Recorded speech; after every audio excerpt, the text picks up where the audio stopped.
I feel like Thursday is it's a great day. It's just not a long enough day to contain all of the reckless speculation that we do.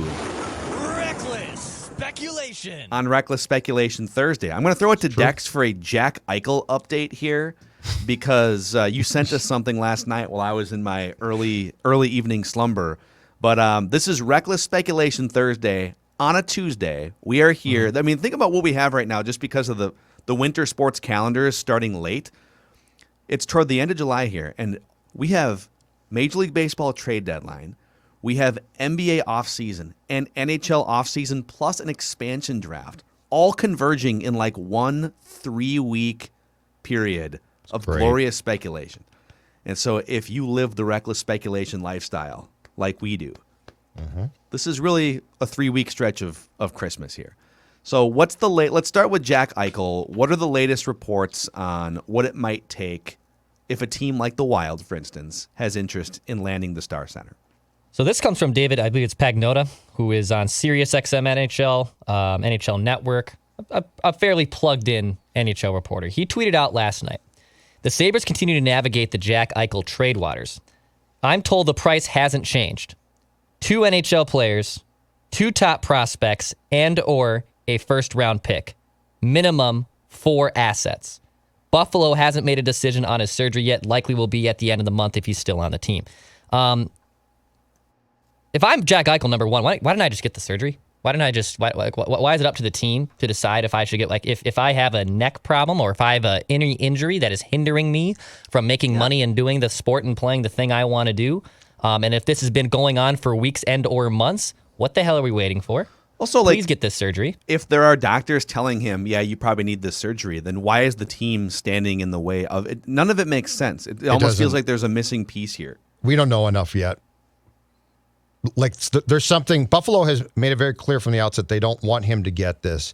He wanted to, and so to Declan's point, I don't understand why he's not. Yeah. And supposedly the only people that are being allowed to see his medical report is teams that are like actively involved offering players. So like if you come along and you're like, I might trade for him, which by the way, I don't blame a team, but they're like, you can't see it. And if you can't examine him firsthand, you're out. Mm-hmm. So according to this report, just to summarize, Buffalo will be looking for 2 current NHL players. Yep. And then some combination of either 2 good prospects and or like a prospect and a first round pick. So 4 total assets. Mm-hmm. So that's good framework for what the Wild might have to give up. And we've gone through some of these, but based on this report, like how would the Wild potential assets fit into that framing? What would they give up? Fiala for sure would be one of the active players. I think that's like the easiest. I would like to avoid it if I can, but I don't know if it's. I think it's unavoidable to try to get him. There is a trade freeze right now in the end. You can't make any trades right now with the expansion draft on Wednesday. That freeze lifts on Thursday. So right now there's no trades. At least there can't. It's like kind of like the NBA draft. There can be talks. They just won't be reported until like the expansion draft happens on Wednesday. It's pretty dumb. But I don't. I think you have the prospects and the draft capital to do this. I would personally, if Kaapo Kähkönen doesn't get taken by the Seattle Kraken in the expansion draft, I would actually put in Kaapo into that mix.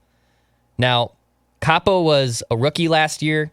There was stretches where he played very, very well.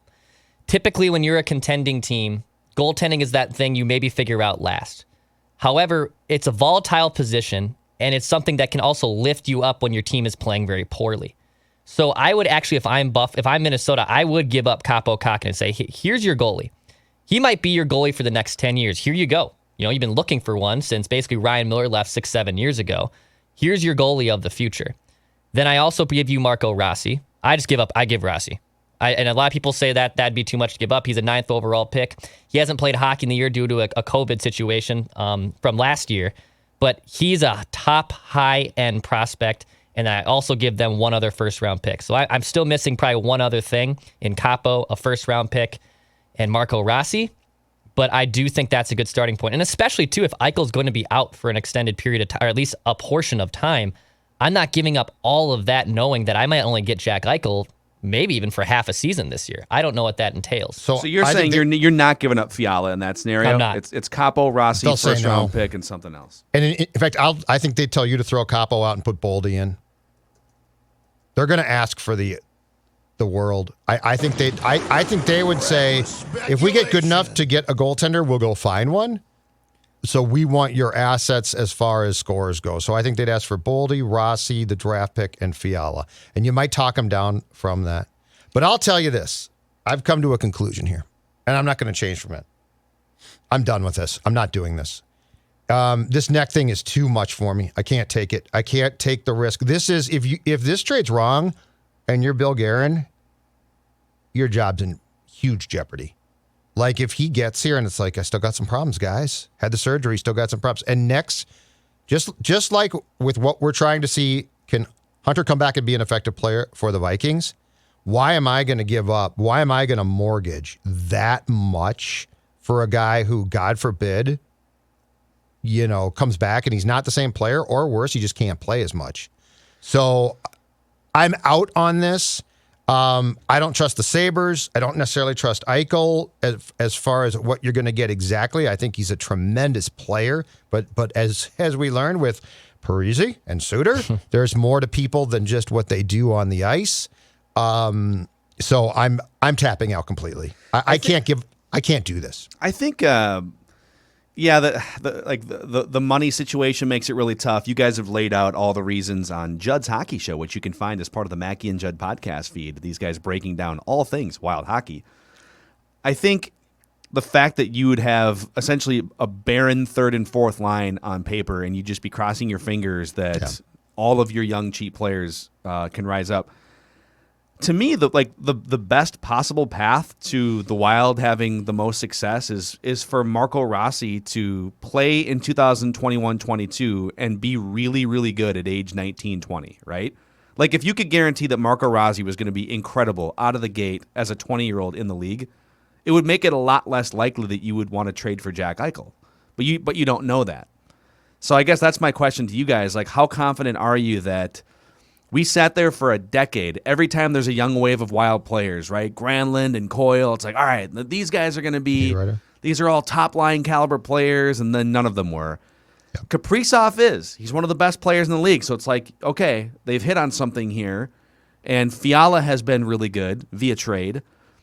How good and how quickly, how do I phrase this? Like, Marco Rossi, how quickly can he be really, really good, I guess?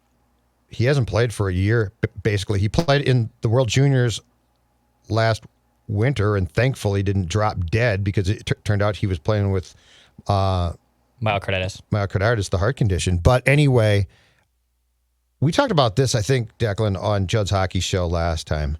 The path that I see that would be costly, but it'd be more realistic, and I think it would give you more security, is, for instance, a trade with the Coyotes for a guy like Christian Dvorak, who's going to give you a guy that can win some faceoffs. He's very solid. He's not the upside of Eichel, but we don't know what that upside is now, and that's the scary thing. And that allows you to bring Rossi along. The one thing you don't want to do is plug Rossi in, and I don't think that they would, but on opening night and be like, all right, we need you, go to it. If he develops that fast, that's awesome. But if he doesn't, you don't want to put that pressure on him. So I do think that the Wild needs to go out, and I do think Bill Guerin will make a trade for a center here, and I think it's going to be a very nice player. But again, you know what it's not going to be? It's not going to be the baseball equivalent of a true ace, because those guys are really hard to find. And there is a reason why Jack Eichel can be traded for. Like, that's the thing, too. If you have a true ace, for the most part, you're not looking to peddle that guy. Jack Eichel's out there for a reason, and a lot of those things scare me off. So I would much prefer, Phil, to take the route that you're talking about. Give Rossi some wiggle room in which to develop, and get another player here. So, like, the depth chart opening night could be, just picking this out of thin air, Dvorak, Eriksson, Rossi, something like that. That gives you far more stability, I think, and more talent than you finished the 2021 season with. And it gives you the ability to develop Rossi correctly, but you also didn't mortgage something to get something. Mm-hmm. That's fair. That's fair. On the Twins front, Reckless speculation. Speculation. And by the way, our Twins discussions throughout the year have been powered by our friends at Dennis Kirk. So if it's riding season for you, the Twins are just riding this losing season off into the sunset. Maybe it's on a Harley. I don't know. But whatever the Twins are riding something very broken down. Let's just be honest. Yeah, they're not going to Dennis Kirk. Like, that's the problem. You need to go to Dennis Kirk, Derek Falvey. Yeah, Dan Levine. 160,000 parts and accessories, clothing and helmets as well. And if you order by 8 p.m., they ship the same day, and shipping is free for orders over $89. So DennisKirk.com, best in the business. They ship today. You guys sent this in our group text thread last night from SI.com. Source: the Mets are looking to make a big splash at the MLB trade deadline in order to solidify their spot in the postseason. They've also shifted their focus to top-tier trade targets such as Chris Bryant and Jose Berrios. And then as Declan laid out in the first part of our show today, Jeff Passan has this just epically long trade deadline look, and a lot of it has to do with the Twins. What's happening with Byron Buxton? Where's Jose Berrios going? And I'll just read a chunk of this. Declan read some of this, but certainly the Twins could deal Buxton and hold Berrios, or trade Berrios and hold Buxton, but rivals expect their fates will be one and the same. The market for Berrios, who like Buxton will be a free agent after next year, is theoretically robust. In early trade discussions, sources said contending teams are coveting controllable starting pitching, which the Twins have in Berrios. Berrios is the best of those controllable starters theoretically available. And I just want to stop there for a second and say that it's hard sometimes to get bidding wars at the trade deadline on position players because, like, center fielder is such a specific need, and second base when Dozier was maybe available, right? Like, those are very specific needs that if you take the 8 teams that might be buying at the trade deadline, well, how many really need X position or even have a DH available for Nelson Cruz, right? All of them need a playoff caliber starting pitcher. In very few cases, like bullpen help, right? Yep, or bullpen help. Like, even the best teams in baseball, like the Dodgers might be the exception, right? You know, when you get to the playoffs and you're running out Walker Buehler, Clayton Kershaw, like, maybe you got enough arms. But almost every team is looking for arms, and so you can get some sort of a bidding war started. The teams that match up are the ones in contention, looking for pitching and in possession of top-end young talent. The list isn't very long. Dodgers, Giants, Mets, Blue Jays, and maybe the Rays. The Angels certainly could use a pitcher of Berrios' caliber. Of course, the Angels are sort of far out from the playoff picture. And the Yankees could as well, but they're not inclined to part with their best minor leaguers. Sure. I honestly, like, the more this adds up, the more these stories are coming out. Phil Miller talking to the Berrios camp, and Berrios basically saying, yeah, I want to hit free agency. Well, let's do the math here, Twins. He is saying publicly he wants to hit free agency in a year and a half. I don't know what the Twins' best offer has been to this point. I would try like hell to sign him because I don't know where you find other Jose Berrios. Like, maybe he's not an ace, but, like, he's really good. He's your best starting pitcher. And if you trade him, you're basically waving the white flag on pitching for a couple years. So I would still try to sign him. But if he's hell-bent on hitting free agency, are you really going to win that bidding war in a year and a half? Probably not. So don't you have to trade him? Like, if you can't sign him now, isn't this becoming very clear, especially with all the Passan reporting that all these teams are knocking on the door? Like, what's the logical conclusion here? It has to be that he gets traded in the next 10 days, I would think. So Phil also, in the Star Tribune piece, reported that Berrios volunteered up that his camp is currently not talking to the Twins. And, of course, we saw the Rosenthal report last week that Buxton's camp is talking to the Twins, which leads you down the path of the Twins must have made their offer and talked to the Berrios camp and walked away from it, right? So that's even more incentive to trade him.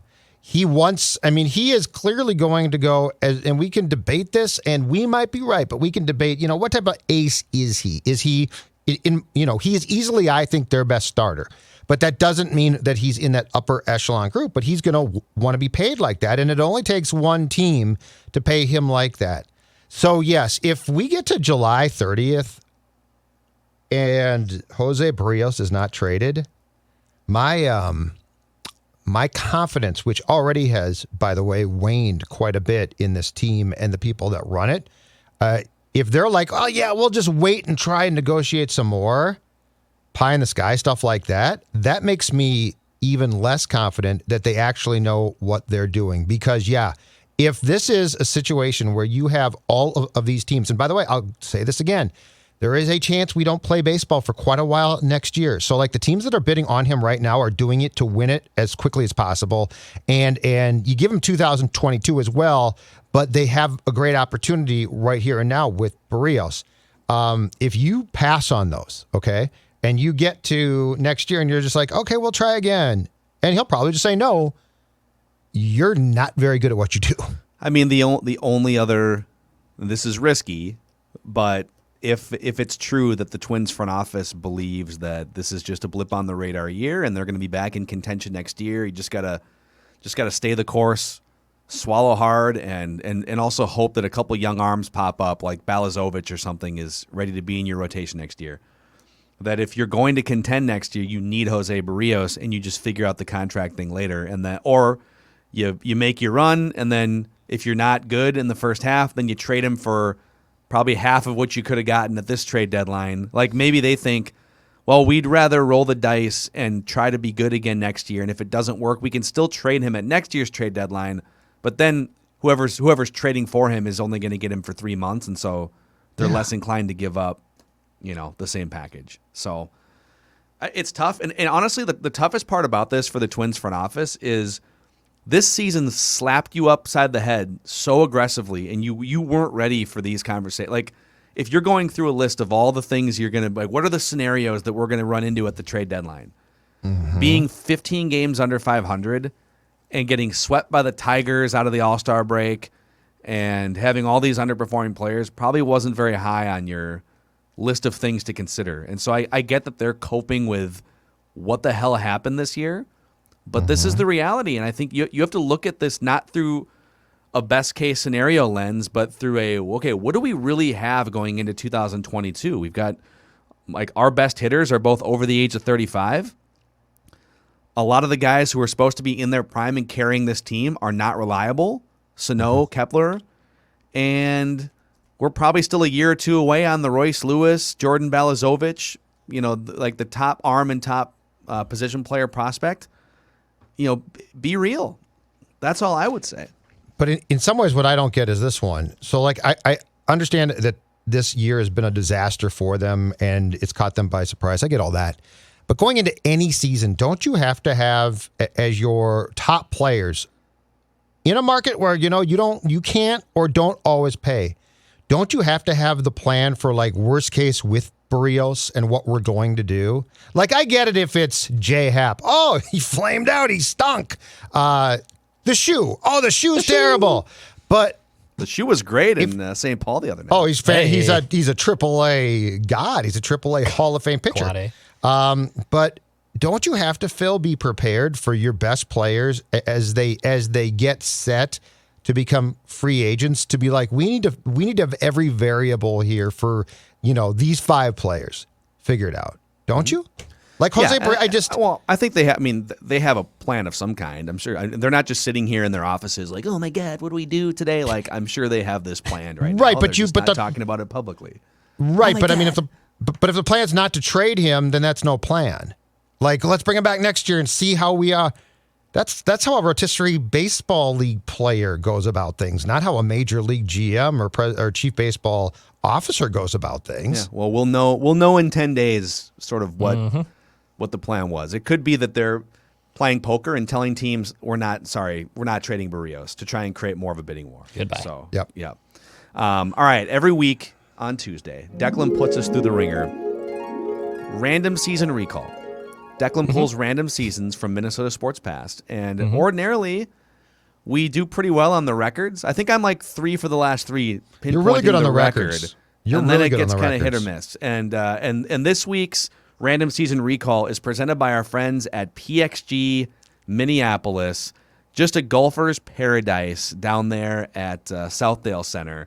And they've got all kinds of things for you to improve your golf game or just the way that you look walking around a golf course. If you want top-end clubs, the Gen 4 clubs are the best-performing clubs PXG has ever made. If you want great apparel, you can check out the summer collection, and you can peruse around pxg.com/Minneapolis too to just see what kind of things they have in stock. But I recommend going down there and just checking it out with your own eyes. Southdale Center, PXG, Minneapolis, Golfer's Paradise. All right, Declan, what do you got for us here on Random Season Recall? All right. 2001-2002 Minnesota Wild. So, Judd, you're going to have to dig deep here. 2001, 2000. The second year of the Minnesota Wild's existence. All right, Judd. So, you guys have been nailing this topic every year, or every week so far, I should say. How many wins did the 2001-2002 Minnesota Wild finish with? I'll give you within 3 wins for a correct answer. Okay. Is that the right one? 3? And let's talk through this. So this is the year before they the went run. on their run. Yeah, so And they this were not there's a non-playoff team. This is also before shootouts. So I believe ties still we had existed ties. in AHL. Yep. Yes. And yes. I'll even throw this one on board. I believe Jacques Lemaire coached teams tended to tie more often based on their style of play. Yeah, they put you to sleep. Yep. It's called a spade a spade. Trap. They put you to sleep.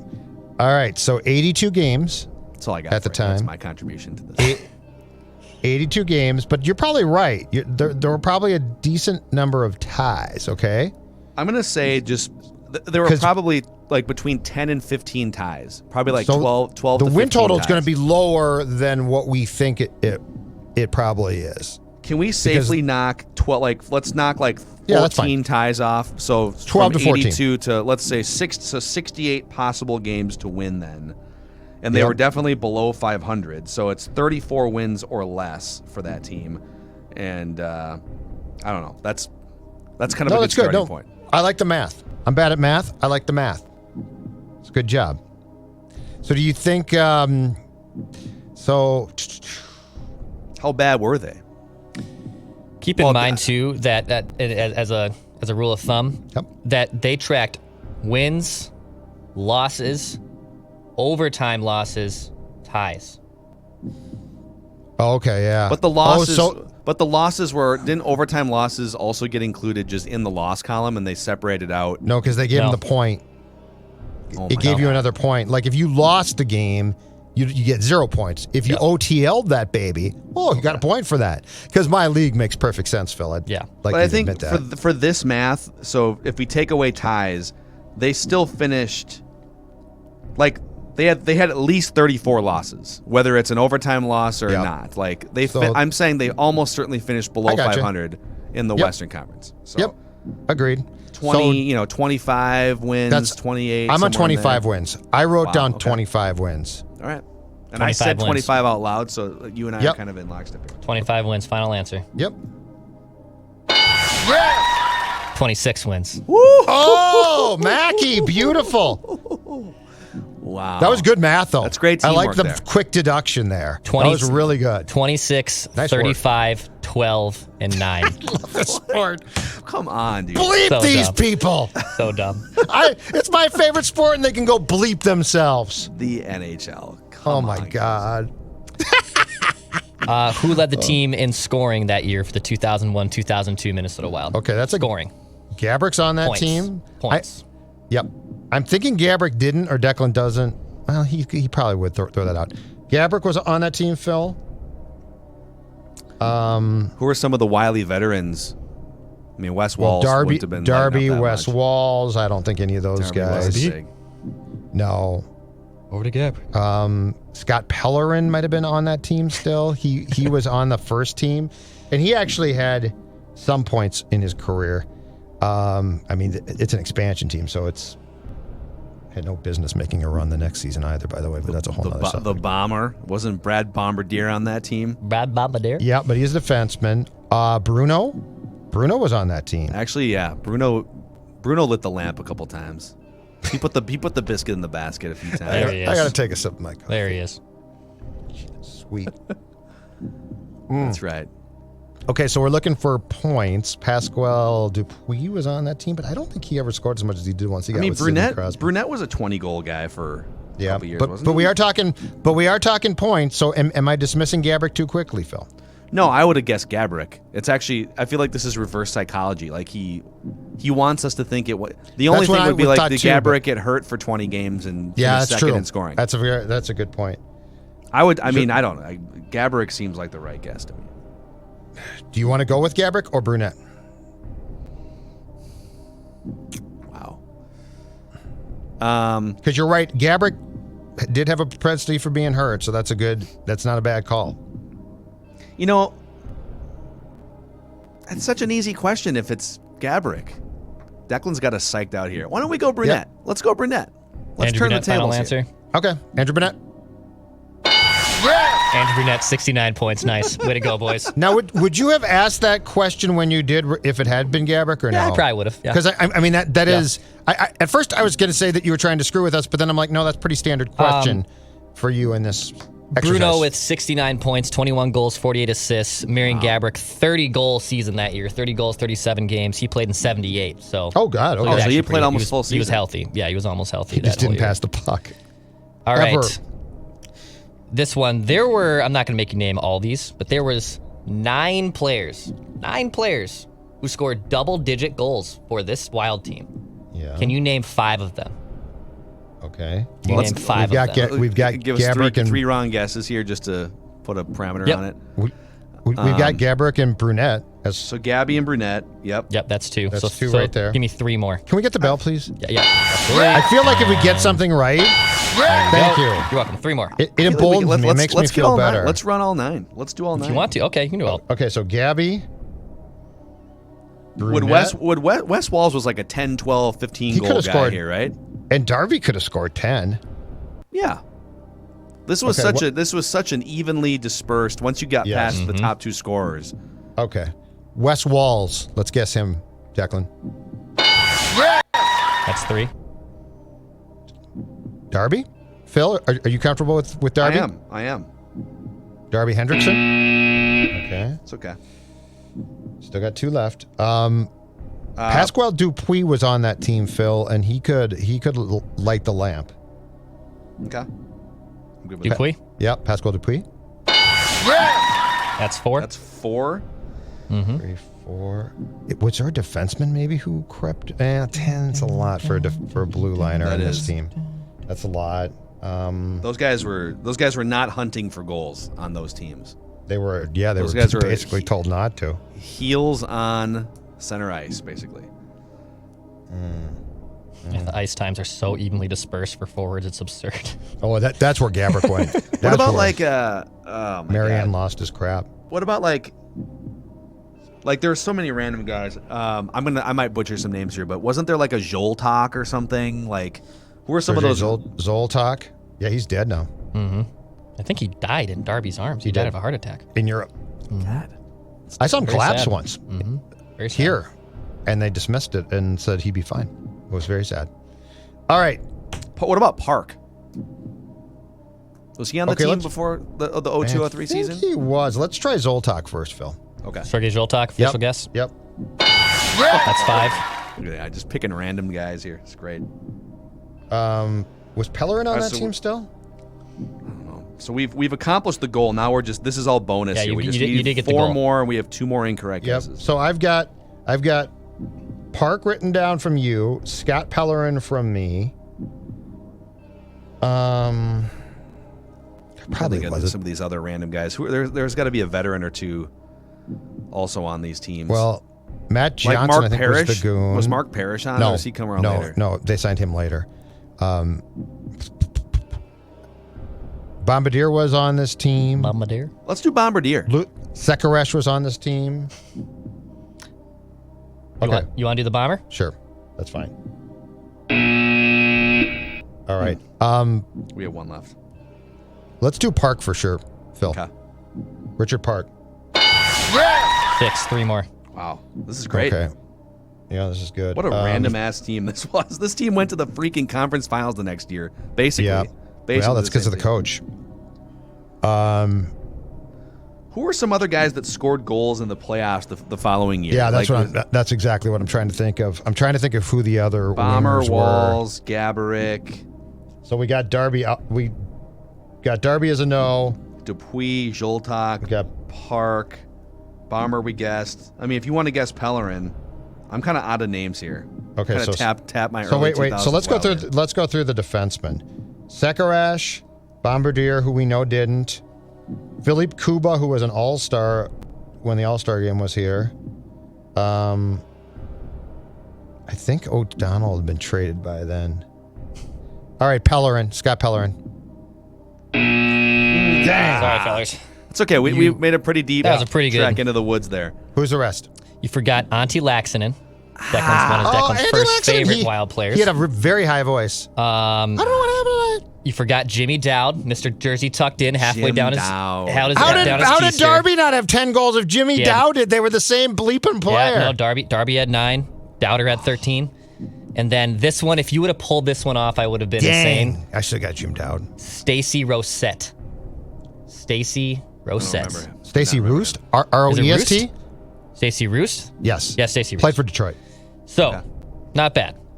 Not bad at all. Wow. So wait, so was there... So it was Dowd we didn't get, Laxonen, and Stacey Roos. So we didn't... So there were no defensemen. No. Okay. No defenseman I was scored. right. I feel bad. Goals. Antti Laxonen is an easy early 90s obscure Yeah. Wild name that I should have thrown out He's there. the guy that had that big consecutive game streak Yeah. until the playoffs when they scratched his ass and it was a big story. It He was. very upset. He was almost in tears. Felt bad for him. Talked really high, though. Last one, there was, because this was the Jacques Lemaire teams, there was 4 captains that year for the Wild because they ran out Yes. 4. They ran out captains every 6 weeks. Yep, they've changed them. There was 4 of them. Can you name them? Bombardier is one. Oh, no. No, you're kidding. I will say you have named at some point 3 of these 4. 1 you have not named at all. Okay. Even in just talking, you've Okay. not named the Well, name. like, Walls, Phil, you think? Walls is very captain-like. Gotta be Walls. Really? All right. Brunette has to be one, Phil? I think Brunette. Yes. Yeah, I think we've... Bruno? Yep. Okay. Okay, so and 4? Yep, 3 more. Jimmy Dowd, right? I like it. How could win a face-off, Phil? 2 more. I mean, would Manny Fernandez have been a No, captain? no. Would he have made a goalie? Goaltenders aren't. Was Kuba might have been from the defensive core if Bombardier wasn't. So But the you named defensemen him. I've got were Sekarash, Kuba, Bombardier. Was Willie Mitchell there yet? There you go. Willie Mitchell. All right, who is it? Gone it. Philippe Kuba. I almost And guessed then that. Brad Brown. Oh, I wouldn't. Brad Brad Brown. Brown. Damn it! I said Kuba. I came very close. Oh, man. What an Amazing. addition. That wasn't bad, right. actually. No. For a completely nondescript thing, pretty good. that's not pretty good. bad. Yep. Nice work Random- on the win, though, Phil. Random The win season total, that's impressive. recall. The Hockey Whisperer. Hockey Whisperer has been hibernating for a while here. You're but just good at math. No, you're just good at math. But that's awesome.